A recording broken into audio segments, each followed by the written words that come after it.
Hello guys, इस video में हम देखने वाले हैं हमारे फीचर्स ऑफ जावा। बेसिकली जो हमारा जावा लैंग्वेज है उसके क्या क्या फीचर्स हैं।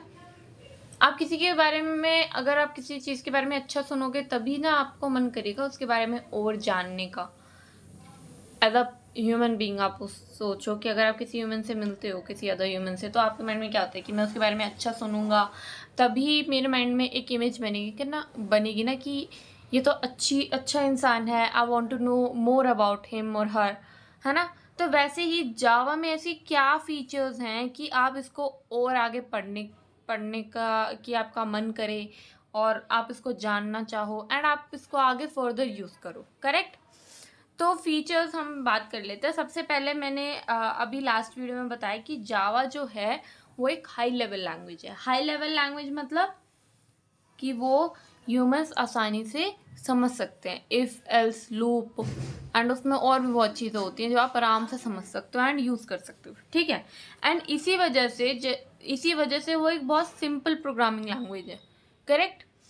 Second point, secure language. अभी मैंने बताया सिक्योर लैंग्वेज कौन सी लैंग्वेज होती है, जो कि आपके कोड को मतलब कोई थर्ड पर्सन या थर्ड पार्टी ऐप आपके कोड को यूज़ ना कर सके या व्यू ना कर सके।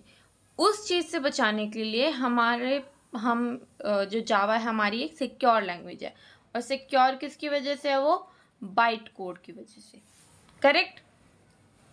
अब अगर हमारी जो लैंग्वेज है वो सिक्योर है तो इसका मतलब क्या होगा कि वो हमारी एक रोबस्ट लैंग्वेज भी बनेगी। हम एक सॉफ्टवेयर बना रहे हैं यूजिंग जावा, तो वो जावा से अगर हमने कोई सॉफ्टवेयर बनाया तो वो हमारा सिक्योर होगा सॉफ्टवेयर। एंड अगर हमारा सॉफ्टवेयर सिक्योर है तो वो रोबस्ट भी होगा। रोबस्ट का मतलब है सिक्योर एंड डायनेमिक। डायनेमिक मतलब कि रियल टाइम जो हमारे जितने भी वो आ रहे हैं फीचर्स हैं या रियल टाइम जितने भी हमारी प्रॉब्लम्स हैं, सॉल्विंग्स हैं, लॉजिक्स हैं, उन सबको सॉल्व करिए। तो इस ऐसे लैंग्वेज को क्या कहते हैं? हम सिक्योर कहते हैं और डायनेमिक, और इनके लिए एक वर्ड यूज होता है दैट इज रोबस्ट। करेक्ट। चलो अर्ली अगर हम ऐसे सोचे कि जैसे जावा है, तो जावा को अगर आप एक सिस्टम में लिख रहे हो उस कोड को, तो वो जो कोड है ना वो सिर्फ उस सिस्टम में वर्क करे। आप ऐसा तो नहीं चाहते ना। जैसे मान लो आप किसी कंपनी में हैं एंड अगर आप एक प्रोजेक्ट बनाते हैं, ठीक है, और वो प्रोजेक्ट की जो जो है वो जावा लैंग्वेज के बेस पे बनता है, ठीक है। अब वो आपके सिस्टम पे तो वर्क कर रहा है, लेकिन आप क्या चाहते हो? आप तो वो प्रोजेक्ट अपने कस्टमर को दोगे ना। तो अल्टीमेटली वो कस्टमर के सिस्टम पे भी वर्क करना चाहिए। और कस्टमर क्या करेगा? वो कस्टमर जो है वो यूज़र को देगा, और यूज़र तो एन नंबर ऑफ यूज़र्स हो सकते हैं ना। तो इसका मतलब ये हुआ कि जो हमारा कोड है वो सिर्फ हमारे सिस्टम पे नहीं, वो सारे सिस्टम्स पे वर्क करना चाहिए।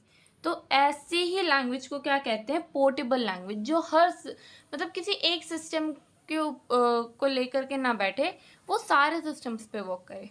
Correct. Now platform independent programming language, इसका मतलब सेम होता है कि वो एक प्लेटफॉर्म तक सीमित नहीं है।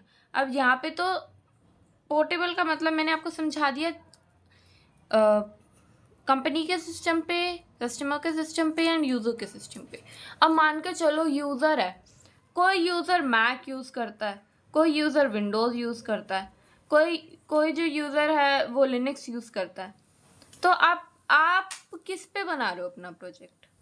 जावा लैंग्वेज जो है, मान लो आपने विंडोज़ पे ट्राई करके देख लिया एंड वो विंडोज़ पे तो वर्क कर रही है, फिर आप ये भी चाहोगे ना कि वो लिनक्स पे भी वर्क करे, मैक ओएस पे भी वर्क करे।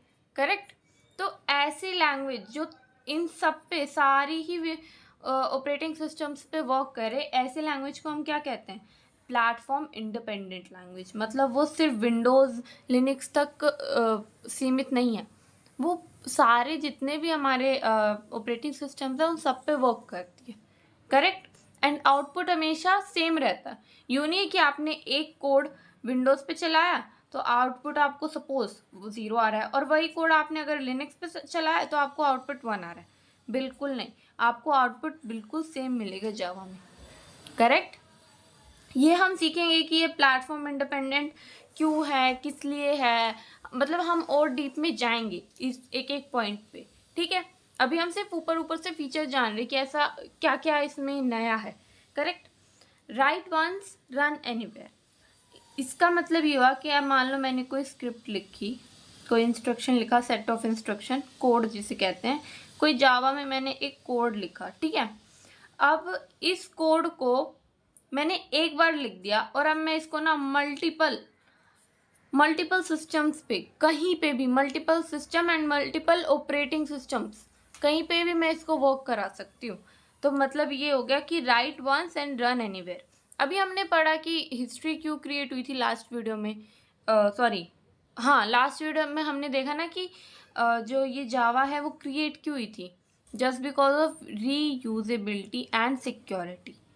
Correct, security and reusability. तो यहाँ पे क्या हो रहा है, write once and run anywhere वाले पॉइंट में क्या हो रहा है, रीयूजेबिलिटी। मतलब हम एक कोड है हमारे पास, उस कोड को हम एक ही बार लिख रहे हैं और उसको फिर मल्टीपल जगह पर हम उसको यूज कर रहे हैं। Correct.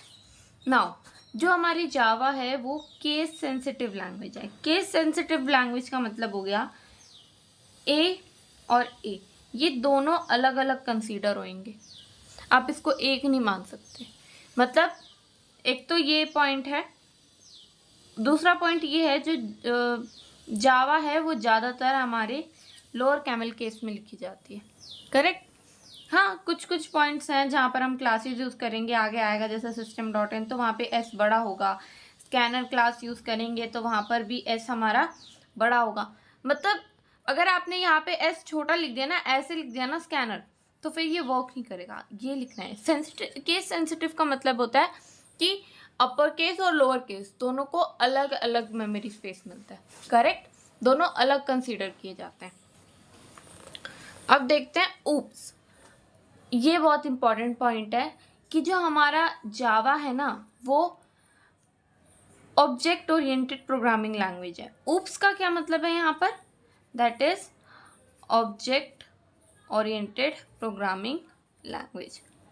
Object oriented programming language, here S stands for systems. Correct, object oriented programming system. और इसमें जो है ना हमारे 4 मेन फीचर्स आते हैं। इन 4 मेन फीचर्स को बहुत ज़्यादा पूछा जाता है इंटरव्यू में। इनको हम कहते हैं 4 मेन पिलर्स ऑफ ऊप्स और जावा। करेक्ट। तो ये होते हैं इनकैप्सुलेशन, इनहेरिटेंस, एब्स्ट्रैक्शन, पॉलीमॉर्फिज्म। अभी आप इनको याद कर लो, ठीक है, दिमाग में बिठा लो, क्योंकि ये जो है ये हम आगे बहुत ही डिटेल में पढ़ने वाले हैं, बहुत डिटेल्ड टॉपिक्स हैं। करेक्ट। तो ये हमारी क्या हो गई, फीचर्स ऑफ जावा। इसमें क्या है, ऑब्जेक्ट ओरिएंटेड का एक और पॉइंट बता देती हूँ। ऑब्जेक्ट ओरिएंटेड प्रोग्रामिंग जो होती है वो हमारी क्लासेस एंड ऑब्जेक्ट्स का यूज़ करती है। ये फ़र्क होता है। हमारे 2 तरह की लैंग्वेज होती हैं, एक तो होती है ऊप्स, एक होती है हमारी प्रोसीजरल लैंग्वेज। ठीक है, जिसमें हम मेनली फंक्शंस का यूज़ करते हैं। करेक्ट। एंड वहीं पे जब हमारी जावा जो हमारी ऊप्स लैंग्वेज है वो हमारी क्लासेस एंड ऑब्जेक्ट्स का यूज़ करती है, जहाँ पे हम रियल वर्ल्ड एंटिटीज़ के साथ डील करते हैं। ठीक है। अब ब्लास्ट ऊप से ही मिलता हुआ एक पॉइंट है हमारे पास, मल्टी थ्रेडिंग। लेकिन मल्टी थ्रेडिंग हमारे 4 पिलर्स ऑफ जावा में काउंट नहीं होते हैं। करेक्ट। ये हमारा मल्टी थ्रेडिंग को सपोर्ट करता है। मतलब मल्टी थ्रेडिंग मतलब मल्टीटास्किंग। सपोज एक थ्रेड ये है, एक थ्रेड ये है, एक थ्रेड ये है, एक थ्रेड ये है। ठीक है, मतलब कि एक कोड यहाँ एग्जीक्यूट हो रहा है, एक कोड यहाँ एग्जीक्यूट हो रहा है, एक कोड यहाँ एग्जीक्यूट हो रहा है, एक कोड यहाँ एग्जीक्यूट हो रहा है। ये अलग अलग कोड्स हैं। तो ये जो सारे कोड्स एग्जीक्यूट होंगे ना ये साइमल्टेनियसली होंगे, मतलब मल्टीटास्किंग होगी यहाँ पर। करेक्ट। तो जो हमारी जावा है वो हमारी एक मल्टी थ्रेडिंग को भी सपोर्ट करती है। लास्ट एंड इम्पॉर्टेंट पॉइंट कि ये हमारी गुड मेमोरी मैनेजमेंट प्रोवाइड करती है। मैं बताती हूँ क्या। सपोज देखो वी हैव अ मेमोरी, ठीक है, हमारा जो भी सिस्टम में मेमोरी होती है, ठीक है। अब उस मेमोरी में आपने मान लो कुछ कोड लिखा, फिर आपने एक और कोड लिखा, फिर आपने एक और कोड लिखा, ठीक है। आपने मान लो 3 कोड लिख लिए। बाद में आपने इस कोड की हेल्प से अपने ये कोड लिखा था, इस कोड की हेल्प से ये कोड लिखा था।